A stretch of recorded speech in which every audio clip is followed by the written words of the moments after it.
Assalamualaikum warahmatullahi wabarakatuh. Anak-anak, kembali lagi bersama Pak Ega.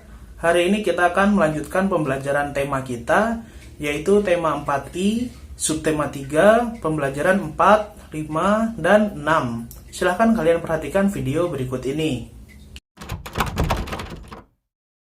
Salah satu akibat jika kita tidak menerapkan kepedulian terhadap lingkungan adalah terjadinya bencana alam. Salah satu contoh bencana alam adalah banjir. Banjir dapat terjadi jika jumlah air yang ada di danau, sungai, atau selokan menjadi meluap.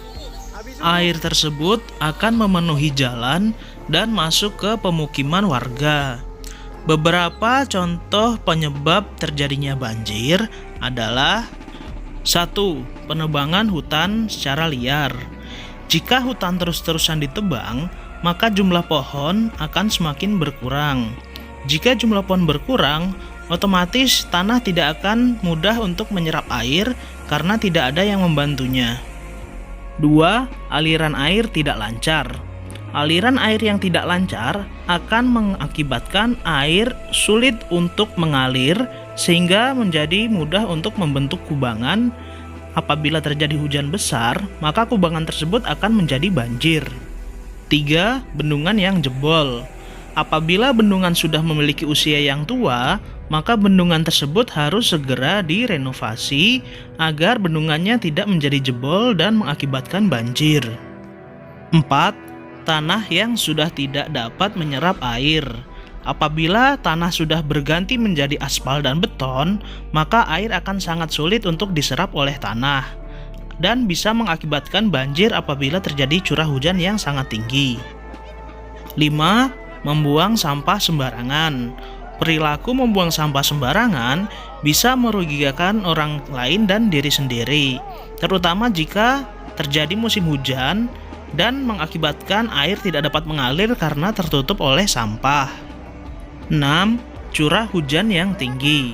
Indonesia adalah negara yang memiliki dua musim, yaitu musim hujan dan musim kemarau. Jika terjadi musim hujan dengan curah hujan yang tinggi, maka kota-kota besar biasanya terkena oleh banjir. 7. Pemukiman di bantaran sungai. Apabila orang-orang mendirikan bangunan seperti rumah ataupun warung di pinggiran sungai, hal itu bisa mengakibatkan terjadinya banjir karena lahan yang seharusnya untuk pengaliran air menjadi tertutup oleh bangunan. 8. Drainase yang tidak memadai. Apabila kita membuat selokan, maka harus diperhatikan apakah airnya cukup atau tidak masuk ke selokan tersebut. Karena jika selokannya tidak mampu menampung air, maka selokan tersebut akan meluap dan mengakibatkan banjir saat hujan terjadi. Jika dilihat dari penyebab terjadinya bencana banjir, dapat dikatakan bahwa penyebab bencana banjir disebabkan oleh aktivitas manusia. Sering kali kita melihat orang membuang sampah sembarangan sehingga menutup serta menghambat aliran air. Mari kita bersama-sama menjaga lingkungan agar bersih dan terhindar dari banjir. Bergotong royong untuk membersihkan saluran air dari sampah yang menumpuk serta mengeruk dasar sungai merupakan beberapa hal yang dapat kita lakukan untuk mencegah banjir.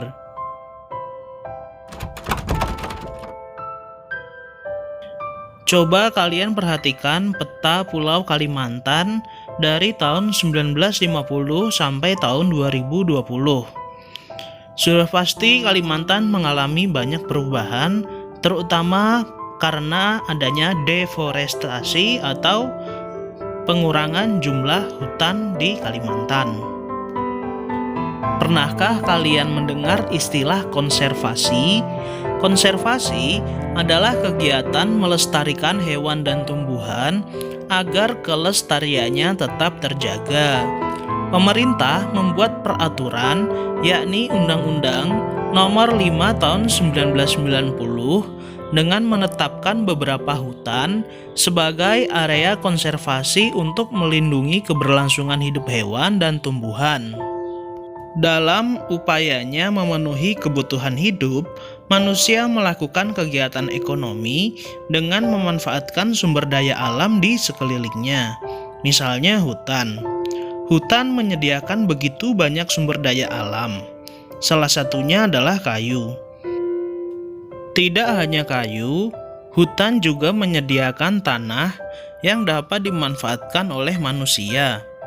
Akan tetapi, dalam pemanfaatannya terkadang menimbulkan kerusakan bagi lingkungan.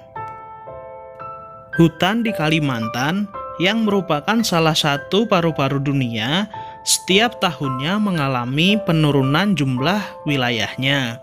Hal ini disebabkan salah satunya adalah karena alih fungsi lahan hutan yang digunakan menjadi lahan pertanian oleh manusia. Baik itu pertanian ladang berpindah ataupun alih fungsi hutan menjadi perkebunan kelapa sawit. Apabila laju deforestasi hutan di Kalimantan tidak ditangani dengan baik oleh pemerintah, bukan tidak mungkin pada tahun 2050 kita tidak akan melihat hutan yang lebat lagi di Pulau Kalimantan. Hal ini bisa mengakibatkan punahnya satwa liar maupun tumbuhan yang ada di Pulau Kalimantan.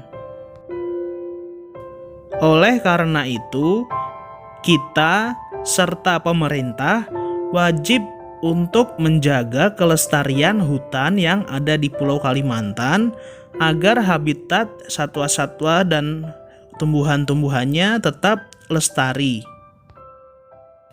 Berikut ini adalah lagu yang berhubungan dengan kelestarian hutan.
Sumber daya alam Indonesia yang melimpah merupakan sumber penghidupan bagi setiap warga negara Indonesia. Namun, kita semua harus melakukan hak dan kewajiban terhadap sumber daya alam. Berikut ini adalah hak dan kewajiban terhadap sumber daya alam. Hak terhadap sumber daya alam adalah mendapatkan air bersih, mengelola sumber daya alam secara bijak, mengonsumsi hasil pertanian serta hasil perkebunan, menggunakan bahan bakar seperti minyak bumi dan gas.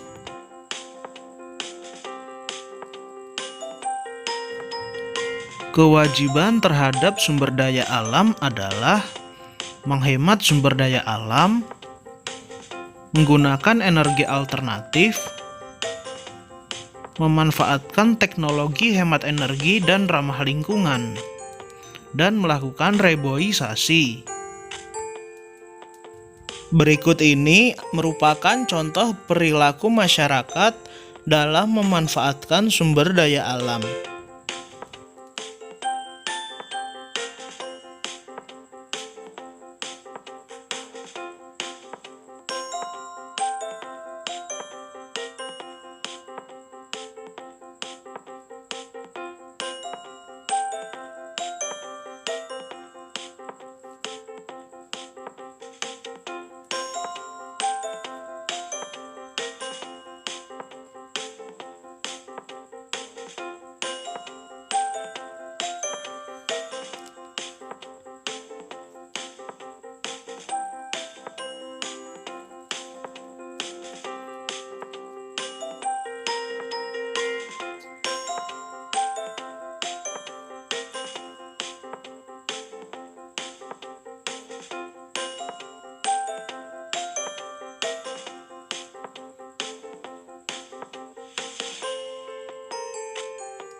Kesimpulan yang bisa kita dapatkan, kita harus mencontoh perilaku yang bertanggung jawab agar sumber daya alam selalu terjaga kelestariannya.